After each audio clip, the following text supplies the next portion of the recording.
பாக்யா கிட்ட கோபி சொல்றாரு. சொல்லும் போதே இதெல்லாம் கன்றாவியா இருக்கு, எல்லாம் தப்பா இல்லையா உனக்கு?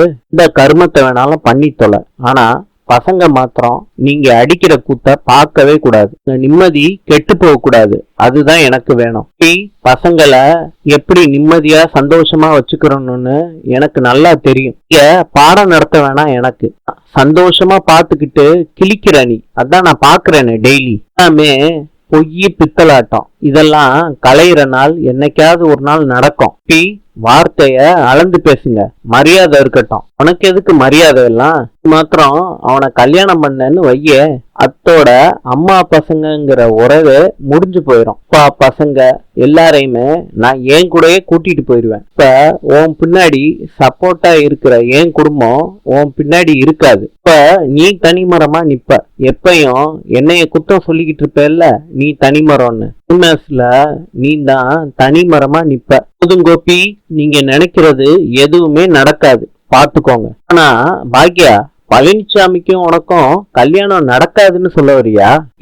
என் குடும்பம் என்னை விட்டு போகாதுன்னு சொல்றேன். நான் பண்ற விஷயம் கரெக்டா இருக்கும்னு என் குடும்பம் என்ன நம்பும். இப்பயும் என் குடும்பம் என் பின்னாடிதான் நிக்கும் அப்படின்னு நான் சொல்றேன் உங்ககிட்ட. இப்ப நீ சொல்ற சைஸ பார்த்தா அந்த ஆளை கல்யாணம் பண்ணிக்கிற ஐடியா உனக்கு எதுவுமே இல்லையா? நான் எதுக்கு உங்களுக்கு பதில் சொல்லணும்? தேவையே இல்ல பாக்யா, நீ சொல்ல வேண்டாம். I don't care. உன் கதையை விடு பாக்யா. இனியா விஷயத்துல என்ன பண்ணிக்கிட்டு இருக்க? இனியாவுக்கு என்ன, நல்லா தானே இருக்கா? பாக்யா, உனக்கு தெரியாதா? அந்த பனை மரத்தோட பையன் அவன் இனியா பின்னாடி சுத்திக்கிட்டே இருக்கான். இது உனக்கு தெரியுமா? ரெஸ்டாரண்ட்டுக்கு இனியாவை கூட்டிட்டு போனேன், அங்க வந்து நிக்கிறான் அந்த பையன். சிரிச்சு பேசிக்கிட்டு இருந்தான் இனியா கூட. காலேஜ் ஃப்ரெண்டு கூட படிக்கிறேன்னு நழுவிட்டான். நேத்து என்னடானா பர்த்டே பார்ட்டின்னு வந்து நிக்கிறான். இப்பதான் எனக்கே தெரியும் அந்த லேம்ப் போஸ்டோட மருமகன்னு. எல்லாரும் சேர்ந்து விளையாடுறீங்களா?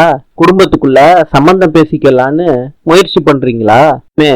உன்னோட மாஸ்டர் பிளான் தானா? நீயும் பழனிசாமியும் ஓகே, பொண்ணும் குட்டி லேம்ப் போஸ்ட் ஜூனியர் நான் பண்ண உனக்கு அசிங்கமா இல்லையா?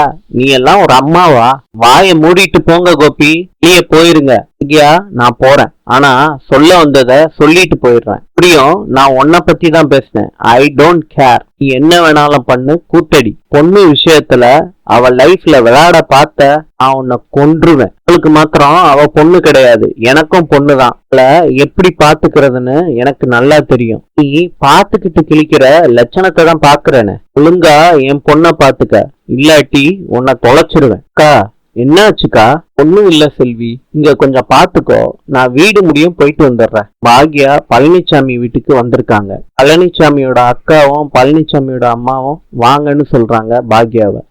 நீ திடீர்னு வருவன்னு நாங்க எதிர்பார்க்கவே இல்ல.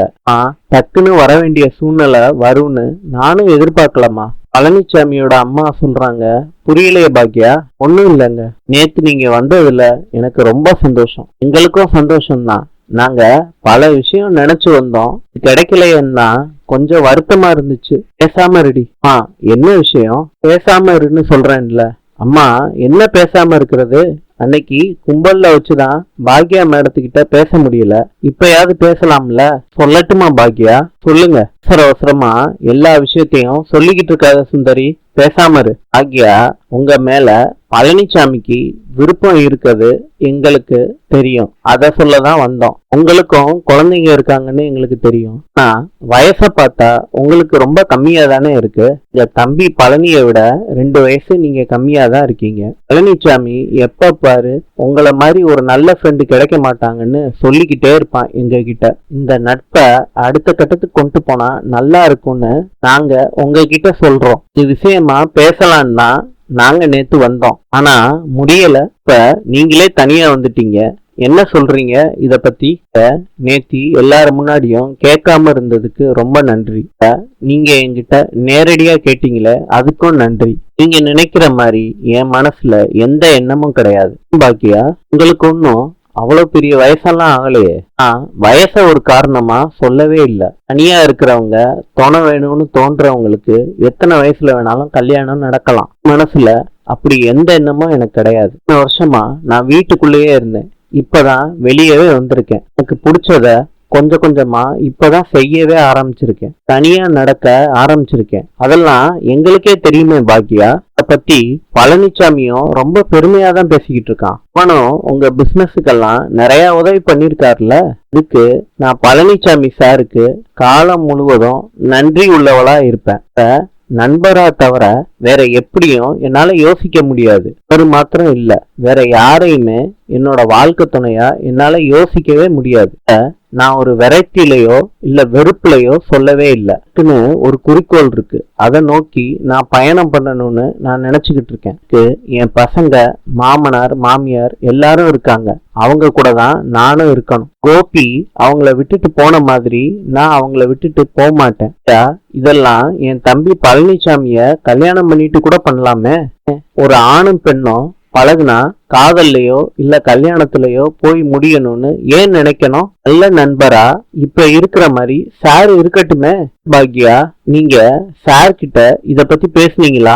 பாக்யா, நீங்க சார் கிட்ட பேசியிருந்தீங்கன்னா என்கிட்ட பேச வேண்டிய அவசியமே வந்திருக்காது. நான் ஒரு நல்ல நட்பை தான் எதிர்பார்க்கிறேன்னு சாருக்கே நல்லா தெரியும். அவரும் என்கிட்ட இருந்து அதை தான் எதிர்பார்ப்பாரு. சாரோட அக்காவா நீங்க அவரை பத்தி யோசிக்கிறது எனக்கு நல்லா புரியுது. நீங்க நினைக்கிற மாதிரி சாருக்கு நல்ல லைஃப் அமையும். நானே அன்னைக்கு சொல்லியிருந்தேன் அவருக்கு நல்ல பொண்ணா பார்த்து கொடுப்பேன்னு.